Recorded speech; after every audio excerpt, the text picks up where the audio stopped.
6:48 back here with your top stories in our Smart Start for this Thursday. And new this morning, the death of a Cuban migrant from Rochester within a ICE facility in Texas has been ruled a homicide. 55-year-old Geraldo Lunas Campos was arrested during a planned enforcement operation here last July. He died January 3rd along with 3 other detainees at Camp East, Montana after what Homeland Security called medical distress.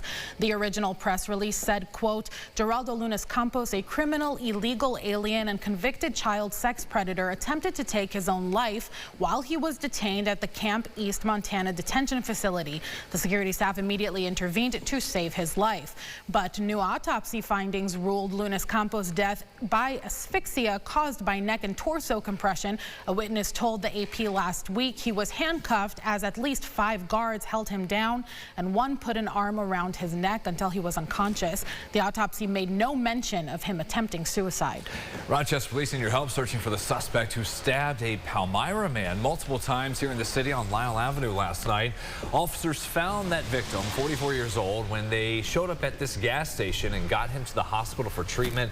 He's expected to make a recovery. The victim did not tell police exactly where the attack happened, but said it did not take place at the gas station. If you have any leads on that stabbing, you're asked to reach out to 911. Sunrise traffic might have to do a little bit of shoveling, certainly clearing off the car here this morning before you head out on this Thursday.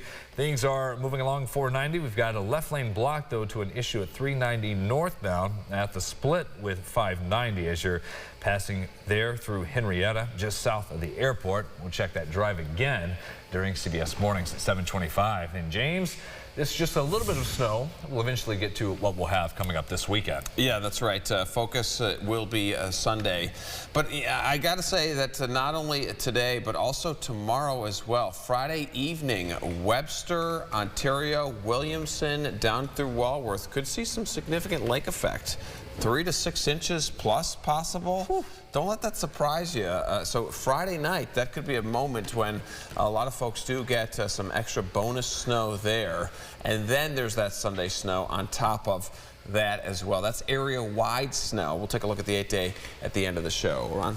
Thank you, James. And a man and convicted felon in Greece faces new assault charges after police say he hit a 21-year-old woman with his truck twice over the weekend. Police say this began as a road rage incident along Mount Read Boulevard Saturday, where the victim and 48-year-old Shane Cossey were waiting in a left turn lane at a red light, missing the green arrow to make the turn. This upset Cossey, which is why investigators say he followed the woman to a parking lot on Maiden Lane. When she got out of her vehicle, they say Cossey threw an empty bottle at her car. She threw it back at him. That's when officers tell us Cossey shifted his truck into reverse.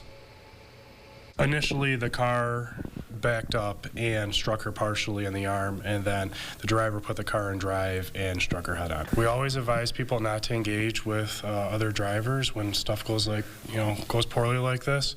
We don't want anybody to get hurt. We want to de-escalate the situation, call 911.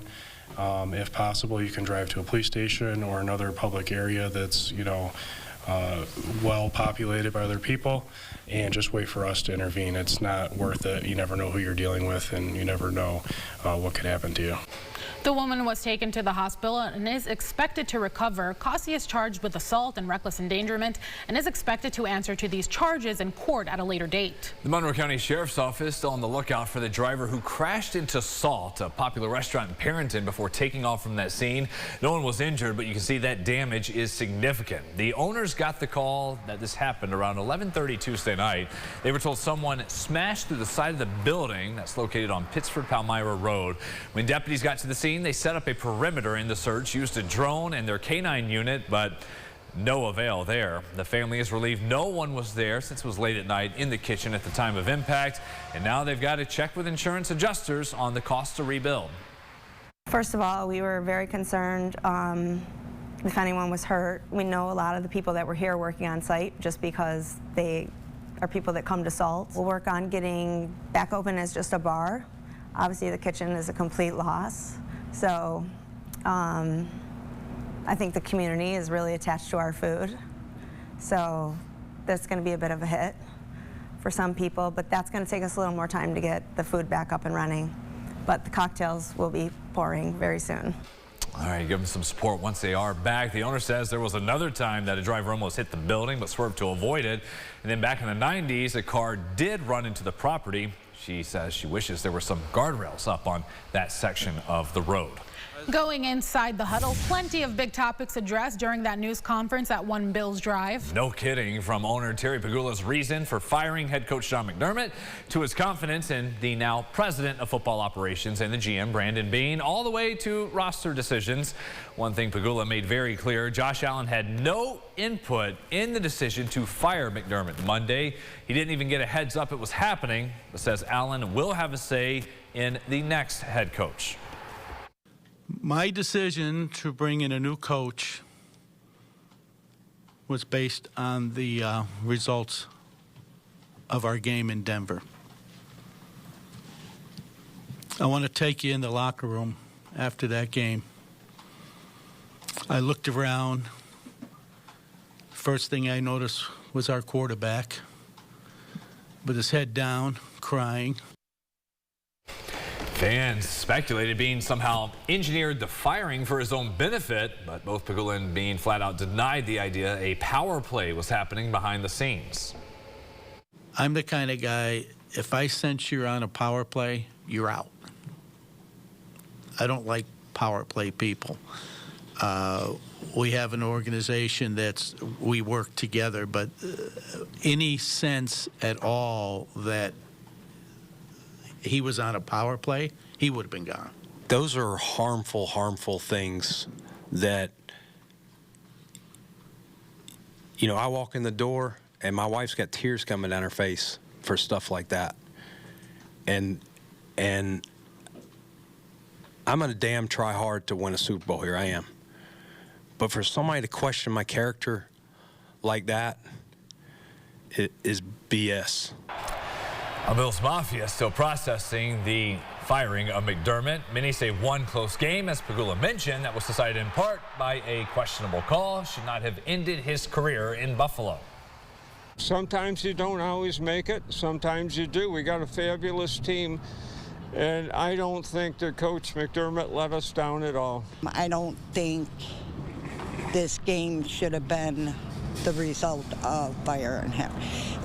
If Sean was a lousy coach, I could see it, but he wasn't. He was a great coach. I think he should have talked to some players and took a little more time. 36 hours, I mean, that's like changing your shirt to the next one. You know what I'm saying?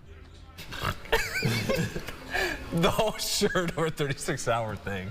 Joe Brady, by the way, he was the first candidate to have an interview, the current offensive coordinator. He did that yesterday. He's actually interviewing, according to multiple reports, with the Ravens today. A lot of job openings across the NFL for players, so we'll see that. And a lot of the country preparing for snow. We're not the only ones. So we get snow, but you go further south and you're talking ice across the Baltimore, actually, for example.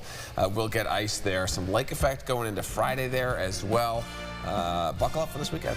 Changing our shirts every 36 hours on the podcast. 9 o'clock, second cup of sunrise. We'll see you there. Thanks for watching us. CBS Mornings up next. Follow News 8 wherever you are on RochesterFirst.com, Facebook, X, and on our app for news and weather.